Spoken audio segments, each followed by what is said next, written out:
Hello there, my dear little friends. I'm Ollie the Owl, and I'm so happy you've joined me today. Welcome to a brand new episode, a time just for you, full of wonder, surprises, and imagination. So get cozy, open those big listening ears, and let's see where the story takes us today. And when it's all done, I'd love to hear from you. Did you enjoy it? What was your favorite part? Are you ready? Then let's begin.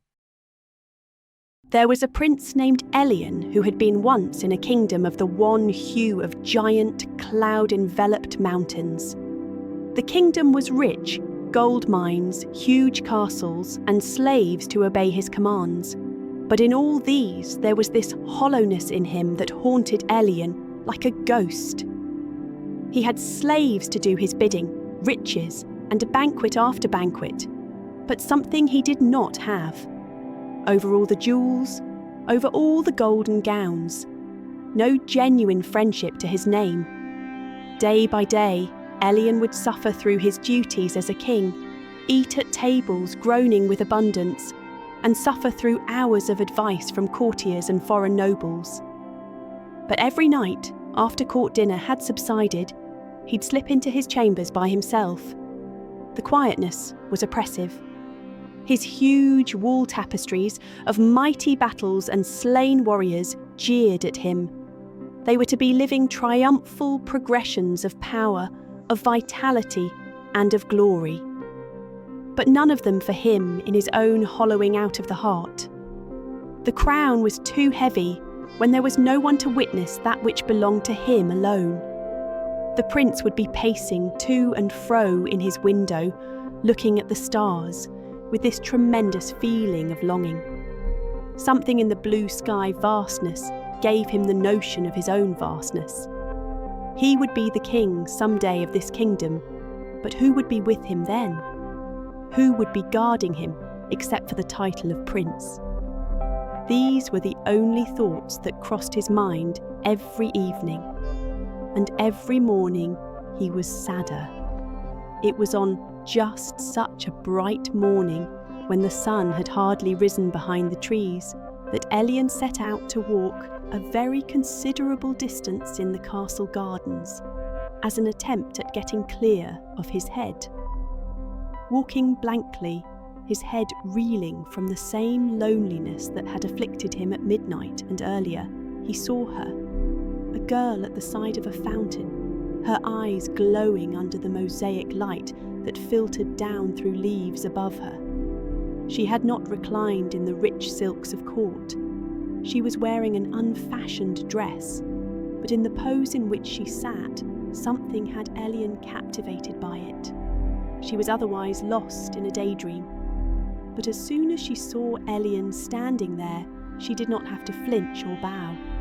She simply smiled really, as if she could glimpse half of him and not the prince. Elian, the prince who used to make other people bow down to him because he was a prince and in position, was surprised that she didn't even blink. No anticipation in their eyes, no flicker of a glint that he was going to do or say something specific. She just waited. Lost? Lyra asked softly, her voice not a come-on, just gentle. Flame ran through Elian. Years it had been since anyone had ever actually talked to him like that, like he was a human being, not an icon. No, he replied, and the way his own voice sounded almost was strange to his own ears. Just thinking. And so they talked, to each other cautiously at first, then unfolding into something easy, something familiar. She told him of the world outside the palace gates, of the magic of every day, children's laughter in the street, mountains burning at the end of day, and the silence of a walk under trees. She took him to her world, laughter and tears of her folk outside the palace. They were a breath of fresh air, and Elian listened to her like she was telling him about a world that he had lived in years prior. He was finally being heard for the first time in an extremely long time. Not as a prince, but as a human being whose voice mattered. The next few days, Elian couldn't keep returning to Lyra. They would talk at the fountain, in the gardens. They would speak in the secret locations on the palace grounds. They would talk about anything, about the eloquence of nature, about queens and kings being lonely, about the profound, wordless ache of loneliness that both of them seemed to have.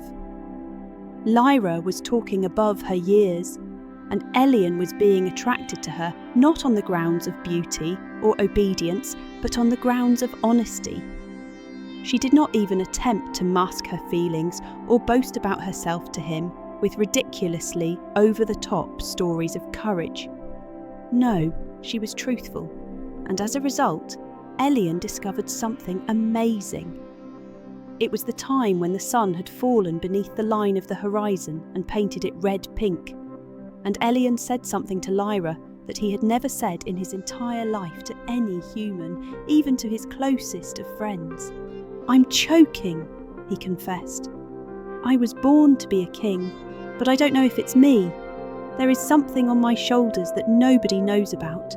The crown is heavy on me, but the loneliness is strangling me." Lyra looked at him with pity-filled eyes, and they sat in silence for a minute. She then whispered, "Mayhap the crown still lies upon you because it is on your own shoulders," she said to him. "But must it be so? You need not go alone. The world beyond. It is not so beyond you as you think. You can still be a part of it. You have only to open your heart to it." Those were the words that haunted Elian years later, after he had bidden the other one good night that evening. Lyra was not talking of friendship. She was talking of the possibility of some other kind of being, where he would not remain caught in either mode of being obedient or of being human. Where he could rule with an open heart towards other humans and not just a crown on his head. It took several days, and Lyra and Elian became close. The prince felt liked. It was not the individual who would fall in love with him as a prince, but the individual who would like him for himself. A human being with desires, fears, and hopes. Lyra was his confidant, and he could go to her whenever things were becoming too much on his side of being a prince. And so did the kingdom never lacked. Elian wasn't quite that ice prince, that cold one. He strode among his people, spoke with them, listened to their stories, and told some of his own. He smiled a great deal, and his eyes took on a sheen they never once possessed. People saw it, and so did the earth. The crops flourished, the families thrived, and the kingdom became a kingdom of joy, not because of the prince's wealth, but because of the love and sympathy that he had for the people surrounding him. But in all his newfound life, he remembered that his last lesson was learned from Lyra.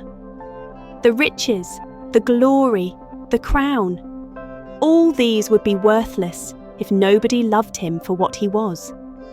And in Lyra, he discovered the closest to him of all these, one who loved, one who cared, and one who showed him that the dearest of all things in the world could never be purchased in rubies or gold, but in love of true connection.